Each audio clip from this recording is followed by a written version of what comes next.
Welcome to video 2 of combat kicking. Today we're doing the front kick.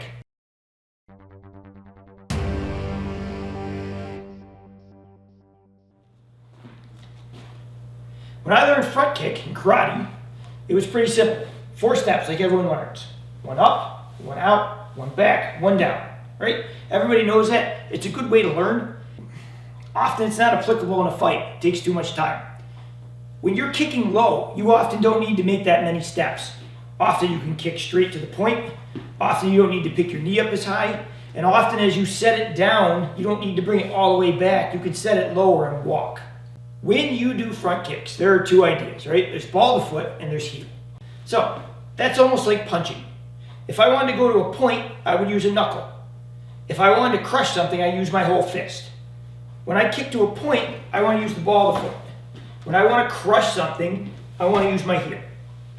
At any kind of a distance, as a general rule, I always kick off my front leg. What I like to do, instead of coming up like this, if I'm coming to the solar plexus or the bladder or anywhere in there, is I don't like to come straight up 1, 2, 3, 4, because I can see it coming. Generally what I do is I take my foot and I draw a line to the target. It just comes straight to the point. I mean, the knee comes up, it has to, but it doesn't come up first. My foot comes to the target first, bang, so I can hit very quickly and right into the point. It's very hard to see when you come with that front leg. It's a lot easier to see when I come up like this, and it gives them a lot more opportunity to move. The only time I use this back leg is if he's coming with a lot of momentum and I can just flat out crush him with it. Because he's already committed and I can hit him with it. But generally it's the front leg. Myself, I don't like to be in front of the guy when I kick. I generally like angles.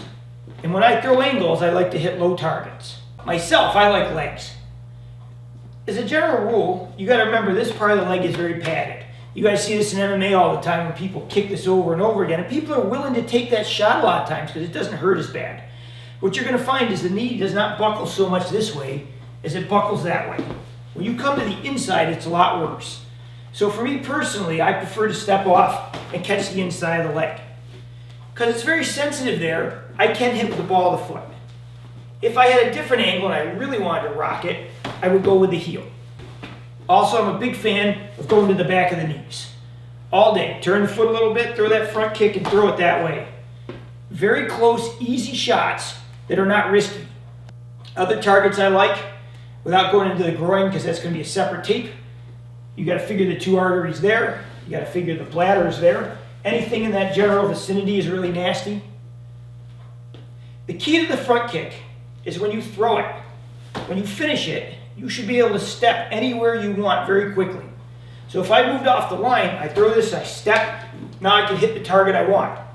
Every time I throw this kick, I should be able to move to continue to fight. I should be able to come 1, 2, 3. 1, 2, 3, over and over and over again. Also, if you're wearing shoes that are very heavy and sharp, shins are effective. I tend to find they work good when the guy's standing still. A lot of times when they're running at you and you hit them like that, they'll ignore it and they'll just come through it. So, remember the keys to this. Low targets.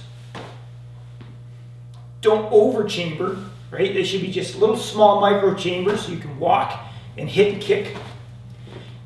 You should always be able to throw that kick, go to your next technique. It should be very simple. You should be able to flow with it very nicely.